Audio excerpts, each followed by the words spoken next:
یہ اسپیشل نوجوانوں کے لیے. خیر اب تو حضرت جی حالات اس طرح کے، نوجوان کیا اور 40 والے کیا اور 45 والے کیا اور 50 والے کیا، سب خطرے میں ہیں حضرت جی، جس کو اللہ بچا لے حضرت جی. اس طرح کا دور آیا باہر حضرت جی.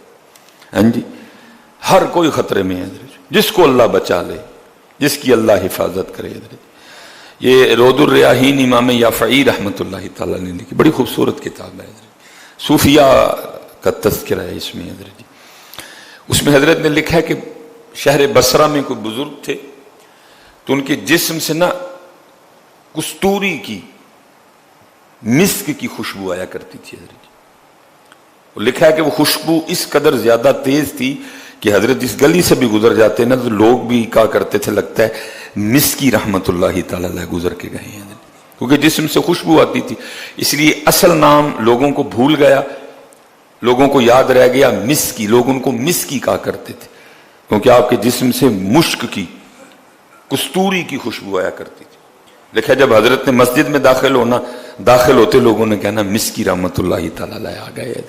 اصل نام لوگوں کو بھول گیا، ان کا نام ہی پڑ گیا مسکی، مشک بار، جس سے مشک کی، کستوری کی خوشبو آئی. وہ لکھا ہے کہ ایک دن کسی نے بڑا اصرار کر کے نا حضرت سے پوچھا، حضرت آپ کون سی خوشبو لگاتے ہیں؟ میں تو کوئی خوشبو نہیں لگاتا. تو حضرت یہ جو آپ کے جسم سے کستوری کی خوشبو آتی ہے یہ کیا ہے؟ آپ نے فرمایا میرا واقعہ بڑا عجیب ہے. حضرت سنائیں ہمیں بھی. فرمایا میں جب جوان ہوا نا تو میں صرف جوان نہیں ہوا، اللہ نے شرم و حیا کے زیور سے بھی مجھے آراستہ کر رکھا تھا. اللہ نے شرم و حیا کی دولت مجھے وافر مقدار میں، آنکھیں نیچی رکھنی، یہ شرم و حیا ہے نا حضرت. آنکھیں نیچی رکھنی، چلتے ہوئے حضرت ایسے ایسے نہیں چلنا، نہیں، نگاہیں نیچی رکھ کے چلنا، یہ شرم و حیا کی دولت ہے جی. تو اب تو دکھ کی بات ہے حضرت جی،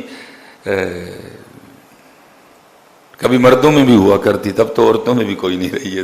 اب تو وہ بھی اس طرح چلتی ہیں کہ خود اپنا آپ بچا کے چلنا پڑتا ہے.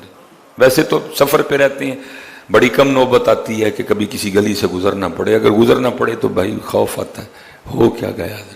اور کبھی یہ دولت مردوں کے پاس بھی ہوا کرتی تھی کہ وہ اپنی نگاہیں نیچی رکھ کے چلا کرتے تھے. مسکی رحمت اللہ تعالی کہتے ہیں والد صاحب بھی صالح تھے اور ان کا نیک ہونا مجھ پہ بھی اثر انداز ہوا. ظاہر ہے جی بے نماز کا بچہ بے نماز ہی ہوگا نا، ٹھیک ہے جی، اکثر و بیشتر. اور جو نمازی ہے اکثر و بیشتر اس کا بچہ بھی نمازی ہوگا، کیونکہ اس کو فکر ہوگی کہ بھائی میں اپنے بچے کو بھی نماز کے لیے کہوں. جو خود قرآن پاک کی تلاوت کرنے والا ہے اس کے بچے بھی کریں گے آگے سے. جو خود ذکر و اذکار کرنے والا ہے آگے اس کے بچے بھی کریں گے. انہوں نے کہا والد صاحب صالح تھے، انہوں نے تربیت کی، انہوں نے جو ہے نا میری تعلیم و تربیت کا بڑا خیال رکھا، اور اللہ نے پھر مجھے شرم و حیا کی دولت سے نواز رکھا تھا. حضرت مسکی رحمت اللہ تعالی فرماتے ہیں میں ایک دکان پہ نا، کپڑے کی دکان پہ کام کرتا تھا. حسب معمول میں دکان پہ کام کر رہا تھا. ایک بڑھی آئی اور اس نے آ کے نا کچھ کپڑے پسند کیے، اور پسند کر کے نا میری طرف اشارہ کر کے کہتی ہے کہ آپ اس طرح کریں کہ اس نوجوان کو میرے ساتھ بھیجیں، میری مالکن نے جو جو کپڑے اس میں سے رکھنے ہوں گے نا وہ رکھ لے گی، اور جو نہیں رکھنے ہوں گے وہ واپس بھیج دے گی، اور جو رکھے ہوں گے ساتھ ان کی قیمت بھی اس بچے کے ہاتھ بھیج دے گی. حضرت مسکی رحمت اللہ تعالی فرماتے ہیں کہ جی میں نے وہ کپڑے اٹھائے، اس بڑھیا کے ساتھ چلا گیا. ایک بڑے سے گھر میں داخل ہوا، ایک کمرے میں مجھے بٹھا دیا گیا.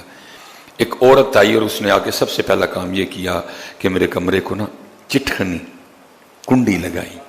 میں گھبرا گیا. پھر وہ میرے پاس آ کے بیٹھ گئی.